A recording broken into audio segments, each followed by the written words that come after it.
Cheikh gis nañ ni ginnaaw bi président de la république demee woon fii si Rwanda gis fa benn usine dig na waa Sénégal que ni dina implanter une unité de confection chinoise dans le port urbain de Diamniadio yéen ñu gis ngeen métti lu loolu depuis lors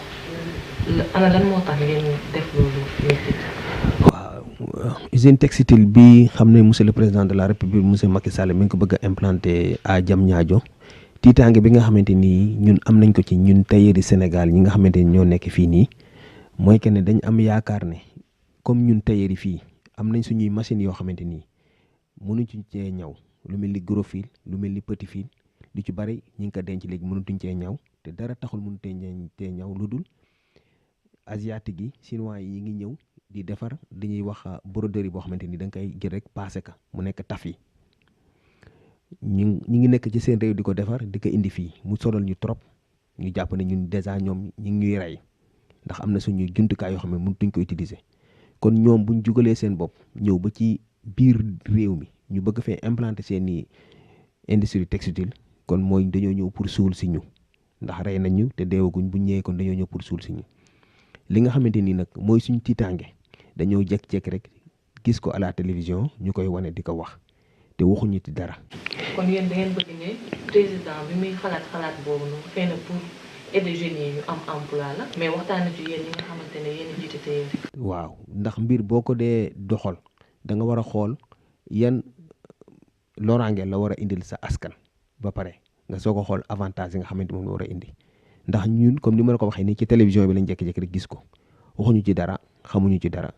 te loolu rafetul loolu du yoon te bu ñëwee arrangé wul tailleur yi ndax buñ dee utiliser 3000 emplois dina rey ay millions d'emplois parce que ñun li ñuy utiliser ci suñu atelier yi ci apprentissage moo ëpp fopp li nga xamante ni moom lañ bëgg a def pôle bi nekk Diamniadio ci affaire textile yi. mais tamit ginnaaw loolu gis nañu ne yéen président usine bi mën a recréer fii si Diamniadio est-ce que am na rapport ak yéen parce que ay t-shirt lañ nar a def ak ay blouson wala da ngeen di ragal ñu ñëw dugg ci seen tenue yéen yi nga xam ne moom ngeen tenue traditionnelle yi ngeen di créer. waaw parce que wax nañ ci biir vidéo bi ñu seetaan ne maillot ak ay tenue élèves yi la ñuy wax déjà ñun tenue élèves yi ñun ñu fi ne mën nañ kaa ñëw lu ñu si bëgg commande bu ñu ci bëgg mën nañ ko ñëw liggéey mais te ñun tam jàpp nañ ne ñoom au lieu que ñu yem ci loolu nga xamante ni wax nañ ko mais duñ yem ci loolu ndax olof lañ naan ñàkk fayda ba am li nga bëgg nguuro la dinañ wax ne ci loolu la ñuy yem mais buñ accès ba fii nii suivi bi nga xamante ni moom moo ci war a am ba gouvernement bi tekk sart yi nga xamante ni ci loolu lañ war a yem ñun xam nañ ne ñoom buñ accès dootuñ yem ci loolu parce que fii nii mayo ak lépp loo ci soxla yaa ngi ko fi am bu doon dafay manqué wala amu fi su boobaa ñu mën a wax ne dinañ indi usine boo xam ne dina ñaw loolu mais fii lépp loo soxla ci couture muy mayo blouson tout dañ koy ñëw ici au Sénégal kon ñun jàpp nañu ñoom buñ ñëwee ils seront obligés dinañ concurrencer ak ñun sur le marché te buñ concurrencer ak ñun sur le marché ñoom ñoo ñu ëpp avantage parce que matière première yi yor ak machine yu xarala yi nga xamante ni ñoom am nañ ko ñun amuñu ko parce que ci vidéo bi ñu la woon léegi am na ci machine boo xamante ni mën na dagg lu mat ay 1000 ensemble moins de 5 minutes ay ciseaux électriques yoo xamante ni kenn mënu la expliquer loolu ni mu demee kon ñun suñ production ñoom ñoo ñu ëppale fuuf production parce que ñun bu ñu mënee produire 10 ñoom ñu xëy produire des milliers kon ñun bu yàggee ñu tëj suñu atelier yi kon dootuñu liggéey te loolu baaxul si ñun te président bu demee ba ne day def émergence 3000 emplois nar a rey ay presque de 1 million wala 2 millions d'emplois loolu du émergence. yéen li ngeen di ragal mooy président usine bi mu fi nar a créé suul leen yéen carrément. loolu lañ ciy ragal te nag fi mu ne nii fi nga xam ne taxaw nañ ci mooy bëgguñ ko tey bëgguñ ko ëllëg bëgguñ ko ëllëg parce que ñun lépp li nga xamante ni soxla nañ ko ñu ngi koy def fii ci Sénégal ñu ngi koy ñëw fii ci Sénégal dem nañ ba xool ne sax même Afrique de l'Ouest bi nga xamante ne ay Burkina Faso ay Côte d'Ivoire ay Gabon ñu ci bari da ngay gis dañuy jógee foofu ñëw fii jënd ay tissus ñu ñawal leen ñu jëlaat di yóbbu ci seeni réew di ko jaay léegi nag ñun jàpp nañ ne chinois yi buñ ñëwee fii nii loolu ñu nga xam ne ñu ngi ko doon def ñoom dinañ ko jël copier ko di ko def ñu gën a mucc ayib nañ ko doon defee te kon su boobaa bon ñun moom dee nañ kon. est-ce que yéen ginnaaw président bi mu defee annonce am boobu noonu jéem ngeen a dem ci côté wala ngeen laajte pour xam lan moo waral loolu. waaw li nga xamante ni moom lañ def liñ koy njëkkee yëg gis ko xam ne ay responsable lañ ay kilifa lañ am na loo xamante ni waruñu ndax dañ ne état waroo toog ne ko lii doo ko def mais tamit avant moo koy def war nañu mën a consulter waxtaan ci ak ñun ñu xam ci dara ndax moom su du dara ñoom xam nañ ne fédération bi nekk na fi bien avant 96 ku ko xamul Sénégal amul muy ministère yi ak ñëpp xam nañ ko kon lu mu ci mën a doon war na mën a oo ñooñoom waxtaan ci ak ñoom bañ xam na nan la ñuy def mais li mu bëgg a def nii ànduñ ci tey ànduñ ci ëllëg ñun nag ñu ngi koy tàllal loxo ndax il n'est jamais trop tard ñu ngi koy tàllal loxo fekkee mën na xool ban moyen lañ war a def bañ toog ñu waxtaan ci parce que lii ñun am nañ ci xalaat am nañ ci xam-xam am na tamit loo xamante ni bu dee dina fi am ndax tamit duñ ne am nañ métier dañuy xañ suñu yeneen morom métier mais am na tamit loo xamante ni dañ koy teg mu doon cahier de charge boo xam ne dañ koy teg lépp luñ ne ñoom ci lii la ñuy yem ñu yem ci loola ñu nit ñu continuer ci liñ nekkoon il faut que daal ñu toog ñu mën a toog waxtaan parce que nit ki boo koy dimbali da nga koy dimbali ci li mu bëgg mais mënoo tëm ne da ngay dimbali nit ki fekk dimbali bi nga koy dimbali loraanga lay indi ci moom loolu daal moo tax ñu ne nag il faut que ñu génn xool yan moyen lañ war a def ak ay voies xool lu ñu mën a def ba li nga xamante ni ñun ñu ngi koy sàkko ñun ñu mën ko am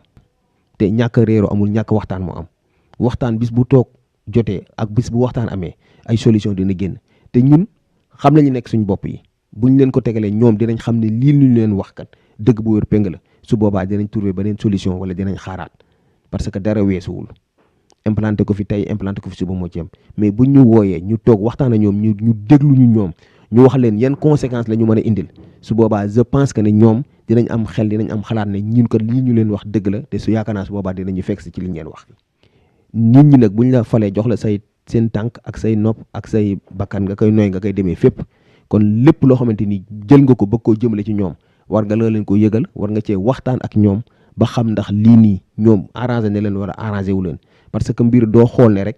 naa ci créé 3000 emplois mais boo ci créé 3000 emplois da ngay xool tamit ñaata emploi nga leen mën a xañ ndax bu créé 3000 dina rey 1 million wala 1 million et demi d' emplois yoo xamante ni ñooñu dañuy suulu ñun nag liñ bëgg mooy ñu toog waxtaan ak moom man ndax li ma waxoon léegi moom laay waxaat il n'est jamais trop tard ndax tamit amuñ sañ-sañ tamit ne état du def lii audience bind nañ ay lettres li ñu xam lépp ñu ngi koy def jàpp nañ ne moom peut-être mi ngi liggéey mais ñi nga xamante ni ñoom ay ndawam li leen war dafa des lu baree bari ndax tout récemment jamono yële ci ñu weesu ci gannaaw doon nañ ci def manifestation daan toog ak ay jëwriñam mais di wax mais kuñ ci wax mu ne président est au courant dañoo dem ba jour ji ñu soog a xam ne il n'était pas au courant loolu nag la ñuy bañ te raison yëpp a ngi taxaw fi mu ni mobiliser di xaar la présidente Sadia Gueye ak di déglu SECAS parce que présidente Sadia mooy suñu njiit mais tamit am na foo xamante ni dinañu mën a contrôler mais am na foo xam ne bu demee ba yegg fa yaakaar naa contrôle boobu dootu ko mën a def ndax mënul toog fii à Dakar di contrôler li nekk ci yeneen raisons yi ndax ñëpp a ngi taxaw fi mu nii di ñu déglu ak di ñu xaar. bon li ma ci bëgg a dolli rek parce que pratiquement sax Cheikh wax na lépp mais li ma ci bëgg a dolli juste moo di gën a alerté waat le président rek parce que xam nañu fi mu toll nii am na loo xamante ni jàpp naa ni moom ci lay logique boobu ci la nekk moo di développer Sénégal créer des emplois mais encore une fois aussi na xoolaat li nga xamante ni mooy projet chinois yi nii parce que ku xam chinois yi xam ni c'est des pollueurs c'est des détracteurs ñoom fu nu jaar fu nekk ba jàll rek dara dootu fa des ba tax na il faut que mu xoolaat lu mel noonu beneen bay topp aussi moo di logique bi nga xamante ni bii suñu présidente ci la nekk te ci la ñuy invité moo di on n'est pas là aussi pour donner à qui que ce soit rawatina le président de la République ay carton rouge ak ay carton jaune nekkuñ ci boobu logique li ñu xam te namp ko te xam ko te jàng ko moo di d'abord teg li nga xamante ne bii mooy ay préalable maanaam oo ko invité ko aussi ci jàmm ak salaam invité ko en tant que jabootam à ce que mu déglu ñu xam ne vraiment aussi Sénégal moo ko tax a jóg kon nag nañu déglu xam li nga xam ne mooy suñu mbébét te lii nii nekk loolu xam ne aussi yàgg na ko waxtaane ak moom pratiquement bi ñu njëkkee jël audience am na lu bëri loo xamante ni moom le président de la République jël na ko ay engagement côté tailleur yi loolee jàpp nañ ci ba léegi nii aussi jógu ci mais nag encore une fois comme ni ko Cheikh waxee rek il est temps que mu déglu sa population nekk topp logique bi nga xam ne ñoom moom lañ bëggu vraiment ba li nga xam ne moom lay woote muy le Sénégal émergent mën a passer par la mode développer le Sénégal